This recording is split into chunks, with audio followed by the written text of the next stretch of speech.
మత్తయి సువార్త 7వ అధ్యాయము 7వ వచనము. అడుగుడు మీకు అసుగబడును, వెదకుడు మీకు దొరకను, తట్టుడు మీకు తెరవబడును. ప్రియమైనటువంటి దేవుని బిడ్డలారా, దేవుడు మనందరికీ ఒక వాగ్దానాన్ని చేస్తూ ఉన్నారు. మీరు అడగండి మీకు ఇస్తాను అని, మీరు వెదకండి నేను మీకు దొరుకుతాను అని, మీరు దేవుల తలుపులను తట్టండి ఆ ద్వారం వేచి ఉన్నది నీ కోసమే అని. నువ్వు ఎప్పుడు లోపలకు వస్తావా, నీ సమస్యలన్నీ తీరుస్తాను అని దేవుడు ఎదురు చూస్తూ ఉన్నాడు.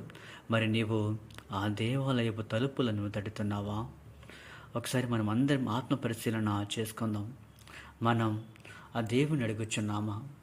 ఆ దేవుని కోసం మనం వెతుకుచూ ఉన్నామా? ఆ దేవాలయపు ద్వారములను మనము తట్టుతూ ఉన్నామా? ఇలా చేసిన ప్రతి ఒక్కరికి కూడాను ఆ దేవుడి ఇచ్చినటువంటి వాగ్దానాన్ని వారి యొక్క జీవితంలో 100% నెరవేర్చబడుచు ఉన్నది. కనుక దేవుణ్ణి వెతుకుదాం, అడుగుదాం.